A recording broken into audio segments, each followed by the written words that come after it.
Hello friends, welcome to my channel. இன்றைக்கி பார்த்திங்கன்னா எல்லாருக்கும் ரொம்ப பிடிச்ச மீன் வறுவல் எப்படி செய்யலாம், அதுவும் மசாலாலாம் உதிராமல் ரொம்ப கிறிஸ்பியாக டேஸ்டியாக எப்படி செய்யலான்ற வீடியோ தான் இன்றைக்கி போட்டிருக்கேன். ஸோ வீடியோக்குள்ளே போகிறதுக்கு முன்னாடி சப்ஸ்கிரைப் பட்டன் கிளிக் பண்ணிட்டு பெல் ஐக்கான் கிளிக் பண்ணிட்டு ஆல்ன்ற ஆப்ஷன் கொடுத்துக்கோங்க. இன்றைக்கி ஃபிஷ் எடுத்து நல்லா வாஷ் பண்ணி மஞ்சள் போட்டு இதை மாதிரி நல்லா பெசரி எடுத்துக்கலாம். நம்ம மீன் வறுக்கிறோம்னா கொஞ்சம் நேரத்துக்கு முன்னாடி இதை மாதிரி நம்ம ஊற வச்சு செஞ்சோன்னா ரொம்பவே டேஸ்டியாக இருக்கும். அதுக்காக ஃபஸ்ட்டு இன்றைக்கி 1 ஸ்பூன் அளவு மஞ்சள் தூள் சேர்த்து நல்லா பெசரிக்கலாம். அதுக்கப்புறம் இன்றைக்கி 2 டேபிள் ஸ்பூன் அளவு தனி மிளகாத்தூள் சேர்த்து பெசரிக்கலாம். நீங்கள் விருப்பப்பட்டிங்கன்னா இதுக்கு ஆல்டர்னேட்டாக நம்ம ஃபிஷ் ஃப்ரை மசாலாலாம் ஷாப்ஸில் அவைலபிளாக இருக்குது, அதை கூட சேர்த்துக்கலாம். நான் இன்றைக்கி வீட்டில் அரைச்ச தனி மிளகாத்தூளை சேர்த்து இது மாதிரி எல்லா பக்கமும் படுற அளவுக்கு தேய்ச்சிக்கலாம். கொஞ்சமாக அரிசி மாவு சேர்த்து பெசரிக்கலாம், கிறிஸ்பினஸ் கொடுக்கும்.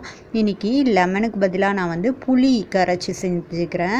ஸோ உங்களுக்கு புளி ஃப்ளேவர் பிடிக்காதுன்னா லெமன் ஜூஸ் கூட சேர்த்து நான் ஊற வச்சுக்கலாம். ஸோ நல்லா கரைச்சிட்டு இதை மாதிரி ஒன்றோடு ஒன்று அந்த புளி ஊறுற அளவுக்கு நம்ம புளி கரைசலில் ஒரு மீனாக சேர்த்து இது மாதிரி பெசரி ஊற வச்சுக்கலாம். ரொம்பவே சூப்பராக இருக்கும் இது மாதிரி நம்ம ஊற வச்சு செய்யும்போது. ஸோ எல்லா ஃபிஷ்ஷும் நான் ஊற வச்சுக்க போகிறேன். ஸோ இது மாதிரி நல்லா பெசரிட்டு நம்ம கொஞ்சம் அகலமான பாத்திரத்தில் அப்படியே ஸ்ப்ரெட் பண்ண மாதிரி நம்ம ஊற வச்சுக்கலாம். இன்றைக்கி நான் இதுக்காக 2 பாத்திரத்தில் இது மாதிரி ஸ்ப்ரெட் பண்ண மாதிரி கொஞ்சம் நேரம் ஊற வச்சுக்க போகிறேன். இப்போது பொரிக்கிறதுக்காக ஒரு பேன் வச்சுருக்கோம். பேன் நல்லா ஹீட் ஏறட்டும்ன்ட்டு கொஞ்சமாக எண்ணெய் விட்டு எண்ணெய் சூடு ஏறட்டும்ன்ட்டு நம்ம ஊற வச்சுருக்க மீன் துண்டுகளை சேர்த்துக்கலாம். நான் இன்றைக்கி 3லேருந்து ஒரு 4 அந்த அளவுக்கு போட்டு ஸ்லோ ஃப்ளேமில் வச்சு பொரித்து எடுத்துக்க போகிறேன். பார்த்திங்கன்னா இன்றைக்கி இதை மாதிரி விட்டுட்டு மேல் பக்கத்துலேயும் கொஞ்சமாக எண்ணெய் விட்டுக்கலாம். மிதமான தீயில வச்சு திருப்பி போட்டு பொரித்து எடுத்துக்கலாம்.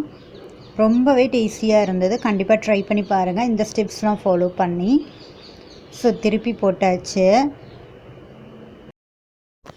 ஏற்கனவே நம்ம சேனலில் ஃபிஷ் குழம்பு எப்படி வைக்கணுன்ற வீடியோவும் போட்டிருக்கேன். டிஸ்கிரிப்ஷன் பாக்ஸில் லிங்க் கொடுக்குறேன், செக் பண்ணிக்கோங்க.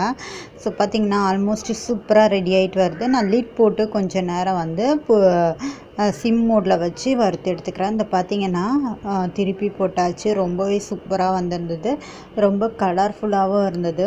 இப்போ நான் செகண்ட் பேட்ச் போட்டிருக்கேன். ரெண்டாவது இப்போ ஒரு 5 மீன் துண்டுகள், அதாவது சின்னதாக இருந்ததெல்லாம் 5 போட்டு இது மாதிரி கொஞ்சமாக எண்ணெய் விட்டு மறுபடியும் பொரிச்சு எடுத்துக்க போகிறேன்.